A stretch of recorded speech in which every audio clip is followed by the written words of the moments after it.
Hello, I'm glad you're here. I'm NatsMan, and I'm reading the Bible from the beginning to the end, from Genesis to Revelations. Please join me in this journey and make God's Word a part of your everyday life. Please go ahead and hit that subscribe button so that you'll be notified every time I post a new video, and that way you won't miss any part of this read of the entire Bible. This is video number 158, and today we're reading from the book of 2 Chronicles, starting in chapter 7. 2 Chronicles chapter 7. Now Solomon had finished praying. Fire came down from heaven and consumed the burnt offering and the sacrifices, and the Lord's glory filled the house. Priests could not enter into the Lord's house because the Lord's glory filled the Lord's house. All the children of Israel looked on when the fire came down and the Lord's glory was on the house.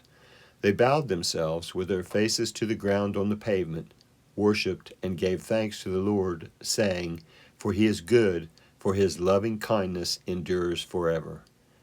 Then the king and all the people offered sacrifices before the Lord. King Solomon offered a sacrifice of 22,000 head of cattle and 120,000 sheep.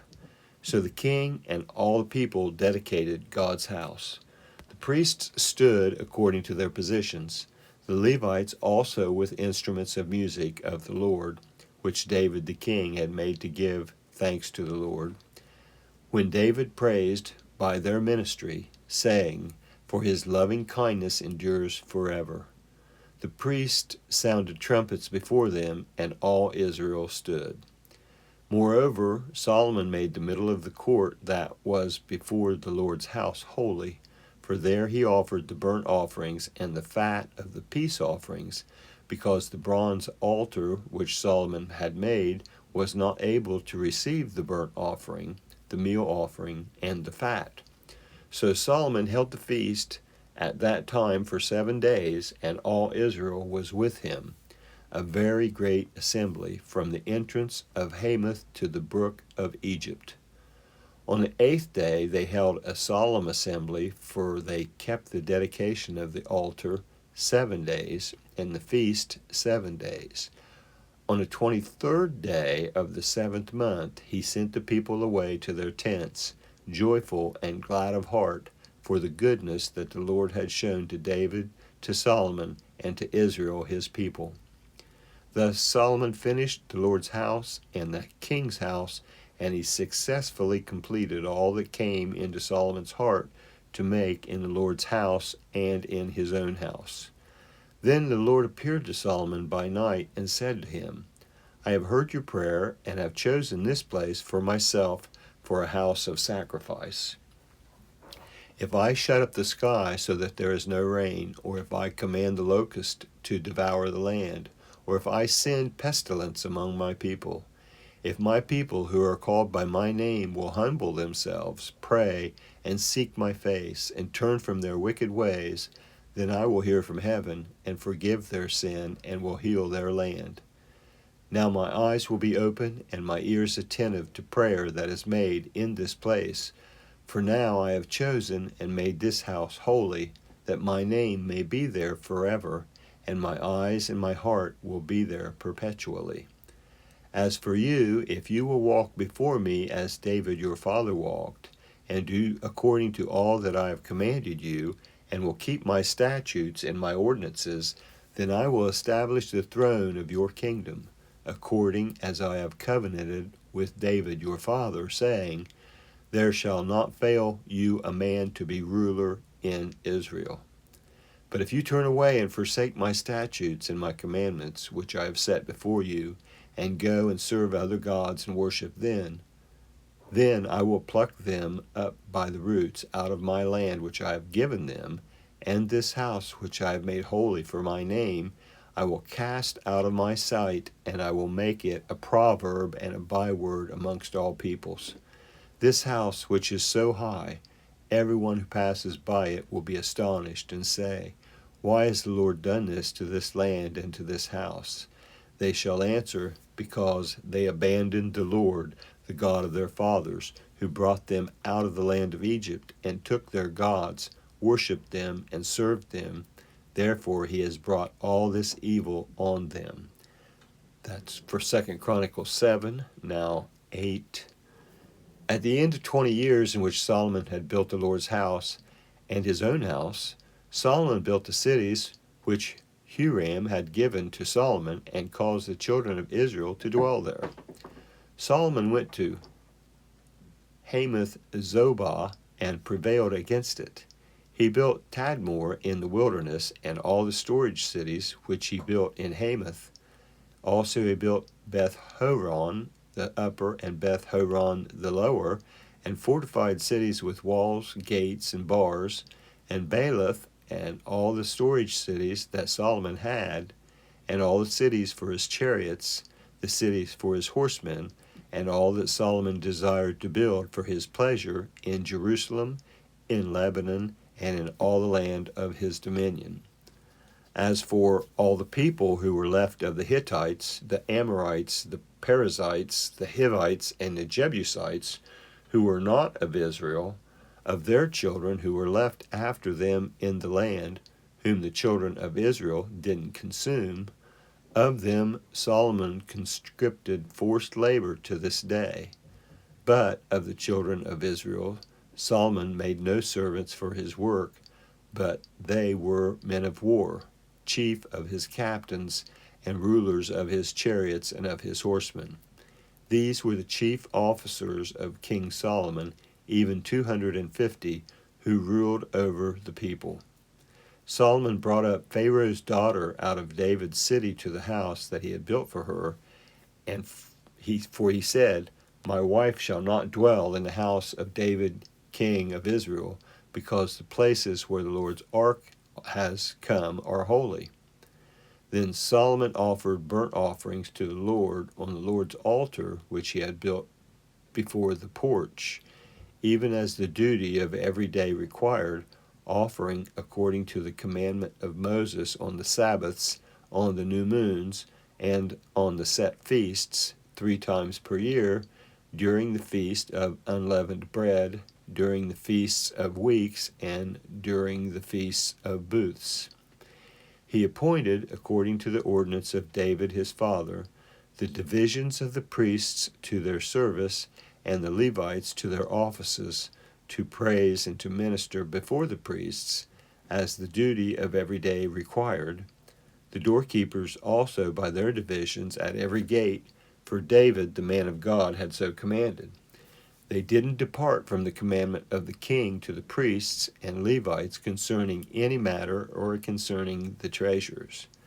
Now all the work of Solomon was accomplished from the day of the foundation of the Lord's house until it was finished. So the Lord's house was completed. Then Solomon went to Ezion-Geber and to Eloth on the seashore in the land of Edom. Huram sent his ships and servants who had knowledge of the sea by the hands of his servants, and they came with the servants of Solomon to Ophir, and brought from there 450 talents of gold, and brought them to King Solomon. That is 2 Chronicles 8, now 9. When the queen of Sheba heard of the fame of Solomon, she came to test Solomon with hard questions at Jerusalem, with a very great caravan, including camels that bore spice, gold in abundance, and precious stones. When she had come to Solomon, she talked with him about all that was in her heart. Solomon answered all her questions. There wasn't anything hidden from Solomon which he didn't tell her.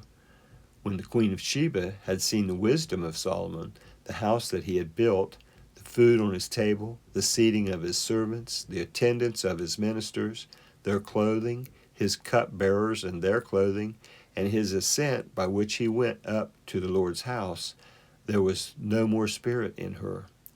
She said to the king, "It is a true report that I heard in my own land of your acts and of your wisdom. However, I didn't believe their words until I came, and my eyes had seen it. And behold, half of the greatness of your wisdom wasn't told me. You exceed the fame that I heard. Happy are your men, and happy are these your servants, who stand continually before you and hear your wisdom. Blessed be the Lord your God, who delighted in you and set you on his throne to be king for the Lord your God, because your God loved Israel, to establish them forever. Therefore he made you king over them to do justice and righteousness. She gave the king 120 talents of gold, spices in great abundance, and precious stones. There's never before such spice as the queen of Sheba gave to King Solomon. The servants of Huram and the servants of Solomon, who brought gold from Ophir, also brought algum trees and precious stones. The king used algum tree wood to make terraces for the Lord's house and for the king's house, and harps and stringed instruments for the singers. There were none like these seen before in the land of Judah. King Solomon gave to the queen of Sheba all her desire, whatever she asked, more than that which she had brought to the king. So she turned and went to her own land, she and her servants. Now the weight of gold that came to Solomon in 1 year was 666 talents of gold, in addition to that which the traders and merchants brought. All the kings of Arabia and the governors of the country brought gold and silver to Solomon. King Solomon made 200 large shields of beaten gold. 600 shekels of beaten gold went to one large shield. He made 300 shields of beaten gold. 300 shekels of gold went to one shield. The king put them in the house of the forest of Lebanon. Moreover, the king made a great throne of ivory and overlaid it with pure gold. There were 6 steps to the throne, with a footstool of gold, which were fastened to the throne, and armrests on either side by the place of the seat, and 2 lions standing beside the armrests. 12 lions stood there on the one side, and on the other on the 6 steps. There was nothing like it made in any other kingdom. All King Solomon's drinking vessels were of gold, and all the vessels of the house of the forest of Lebanon were of pure gold. Silver was not considered valuable in the days of Solomon, for the king had ships that went to Tarshish with Huram's servants. Once every 3 years the ships of Tarshish came bringing gold, silver, ivory, apes, and peacocks. So King Solomon exceeded all the kings of the earth in riches and wisdom. All the kings of the earth sought the presence of Solomon to hear his wisdom, which God had put in his heart. They each brought tribute, vessels of silver, vessels of gold, clothing, armor, spices, horses, and mules every year. Solomon had 4,000 stalls for horses and chariots, and 12,000 horsemen, that he stationed in the chariot cities and with the king at Jerusalem. He ruled over all the kings from the river even to the land of the Philistines and to the border of Egypt. The king made silver as common in Jerusalem as stones, and he made cedars to be as abundant as the sycamore trees that were in the lowland. They brought horses for Solomon out of Egypt and out of all lands. Now the rest of the acts of Solomon, first and last, aren't they history in the history of Nathan the prophet, and in the prophecy of Ahijah the Shilonite, and in the visions of Iddo the seer concerning Jeroboam the son of Nebat. Solomon reigned in Jerusalem over all Israel 40 years. Solomon slept with his fathers, and he was buried in his father David's city, and Rehoboam his son reigned in his place. That is the end of 2 Chronicles 9 and the end of this video. That was the book of 2 Chronicles, chapters 7, 8, and 9, on video number 158. I want to thank you for joining me in this project. this endeavor to read the entire Bible. I hope you enjoy listening to it as much as I enjoy reading it. Please feel free to comment if you'd like, and also please give this a thumbs up and hit the subscribe button if you enjoyed it. If this is your first video or the first visit to NatsMan Reads the Bible, I leave a link to the intro video in the description below. The intro video explains what I'm working to accomplish here. I hope you come back for the next video. And until then, thank you. I hope you have a blessed day. I'm NatsMan, and I'm out.